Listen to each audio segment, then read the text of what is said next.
बाईस में बसपा और गिर गई नीतीश सरकार। जी हां दोस्तों, मैं आरडी भारती और आप देख रहे हैं बिहारी सुल्तान।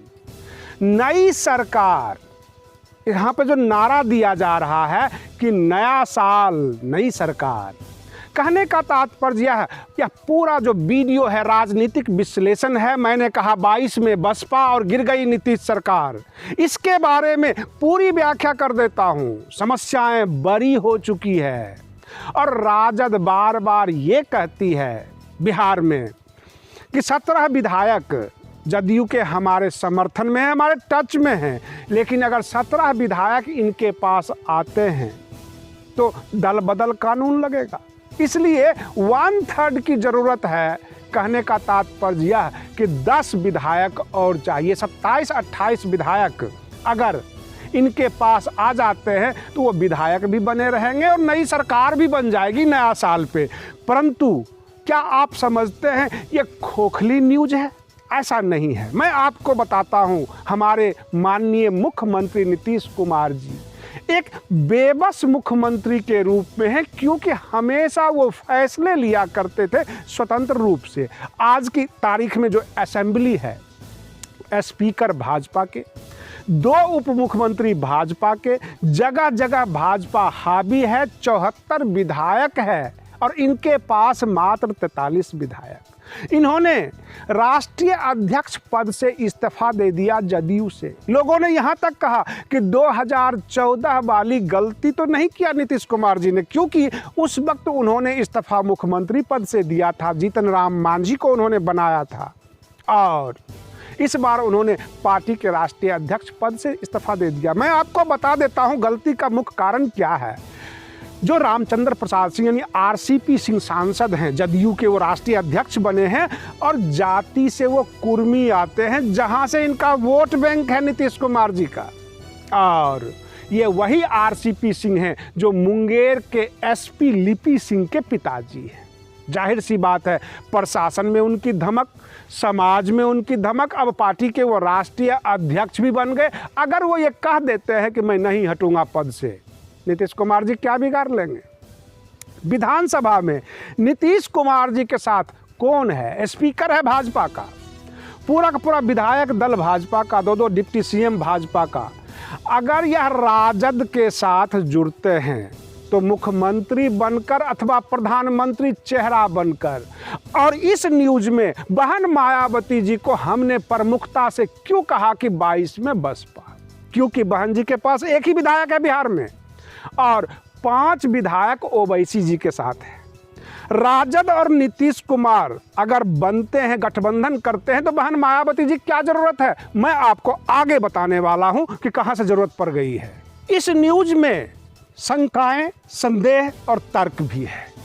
आप ये कहेंगे कि राजद और जदयू मिलकर सरकार बना सकती है, खामखा आप बसपा को क्यों घुसा रहे हो, ओवैसी को क्यों घुसा रहे हो? लेकिन प्रश्न यह उठता है कि जब भी संबंध बनता है तो संबंध का आधार क्या होगा? क्या जदयू और राजद एक साथ आ जाते हैं, क्या पुरानी यादें नहीं आएगी? क्या ये दोनों अलग अलग नहीं हो सकते? तो रास्ता एक है। जो 17 विधायक जदयू के जो आ रहे हैं राजद के तरफ, जो टच में हैं, वो भाजपा विरोधी हैं। भाजपा तो कम, ये कह लीजिए सवर्ण विरोधी है। तो जाहिर सी बात है कि उनका सिद्धांत राजद, बहन मायावती जी, ओवैसी के साथ मिलता है और बाकी विधायक को सर्व समाज कह के ये ला सकते हैं। इधर बसपा का 2022 में मेन चुनाव कह सकते हैं बहुजन समाज पार्टी के लिए। अगर बिहार की राजनीति में बहन जी मुख्य रोल अदा करती हैं तो यूपी का सत्ता उनके हाथ में होगा। ओवैसी को अगर बिहार में साथ कर लेते हैं धर्मनिरपेक्षता के नाम पर या बीजेपी विरोधी के नाम पे, तो यूपी में भी एक बड़ा गठबंधन बनाने में सहूलियत होगी। बहुत सारे हमारे लोग कह देते हैं कि अखिलेश यादव जो यूपी में हैं वो तेजस्वी यादव के रिश्तेदार हैं, तो क्यों आएंगे साथ? तो सुभाष यादव और साधु यादव क्या तेजस्वी यादव के दुश्मन थे? अपने सगे मामा हैं। क्यों खिलाफ में चुनाव लड़ते हैं? ये जवाब मैं आपको दे रहा हूं। जो लोग कहते हैं कि अखिलेश यादव के साथ तेजस्वी यादव आएंगे, अगर तेजस्वी यादव बहन मायावती जी को साथ कर लेते हैं, इधर नीतीश कुमार जी को साथ कर लेते हैं, ओवैसी को साथ कर लेते हैं, पीछे से राजद को कांग्रेस साथ देगी, तो एक धर्मनिरपेक्ष यानी भाजपा विरोधी टीम खड़ा होगा, जिसमें ये कह सकते हैं कि नीतीश कुमार जी को अगला प्रधानमंत्री चेहरा बनाएंगे। लेकिन 2022 में अगर बसपा सत्ता में आ जाती है, ये पूरी तरह से टीम तैयार करके, तो बहन मायावती जी सीनियर मोस्ट चेहरा हो जाएंगे प्रधानमंत्री पद के लिए। क्योंकि यूपी एक बहुत बड़ा राज्य, 75 जिले, 403 सीट, और इसके ऊपर अगर बहन मायावती जी का शासन आ जाता है तो ये बड़ा प्रधानमंत्री चेहरा हो जाएंगे। लेकिन फिलहाल जो है मीटिंग जमाने के लिए, सरकार बनाने के लिए एक शब्द है धर्मनिरपेक्षता, जिसका सहारा लेना पड़ेगा, तो तमाम भाजपा विरोधी टीम को एक साथ करना पड़ेगा। राजनीति की साफ संदेश होती है कि लड़ने की हिम्मत तो जुटा लोगे, पर कमीनापन कहां से लाओगे। राजनीति में ना कोई परमानेंट दोस्त होता है, ना कोई दुश्मन होता है।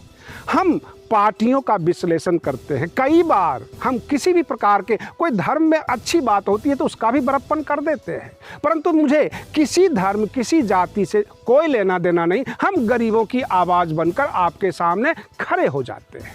अब रही बात ये, जो उत्तर प्रदेश की गरीब जनता है, जो बिहार की गरीब जनता है, इस लोकतंत्र में गरीबों को क्या मिला? अगर एक बार के लिए आप जाति धर्म खत्म कर दीजिए, गरीब बालक जो पढ़ाई लिखाई करके और 12th कर लिए, ग्रेजुएशन कर लिए, क्या उनको नौकरियां मिली?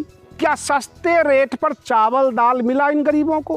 क्या इस देश में भरपेट भोजन करने का अधिकार इस देश की जनता को नहीं है? आज़ादी के 70 साल बाद भी लोग त्रस्त हैं, और वही गाना है महंगाई, बेरोजगारी, भ्रष्टाचार, जो कि पिछले 70 सालों से सभी दलों ने गाया। हम उन राजनीतिक दल का पर्दाफाश करते हैं जो चिकनी चुपड़ी बात करके आम जनता से बहुमूल्य मत ले जाते हैं, जातियों में बांटकर, धर्म में बांटकर और संगठनों में बांटकर। इस जनता का क्या होगा? कोई न कोई तो बोलेगा ही। वर्तमान जो सत्ता है वो पूरी तरह से सामंतवाद से ग्रसित है, साम्राज्यवाद से ग्रसित है, और कंपनियों, कॉरपोरेट सबको लेकर और हमारे देश की गरीब जनता को सुनहरे सपने दिखाती है। 2022 में आपका आमदनी दोगुना हो जाएगा, आपके साथ जो है स्वर्ग का रास्ता दिखा रहे हैं, स्वर्ग की सीढ़ी लगा रहे हैं, तरह तरह के वादे।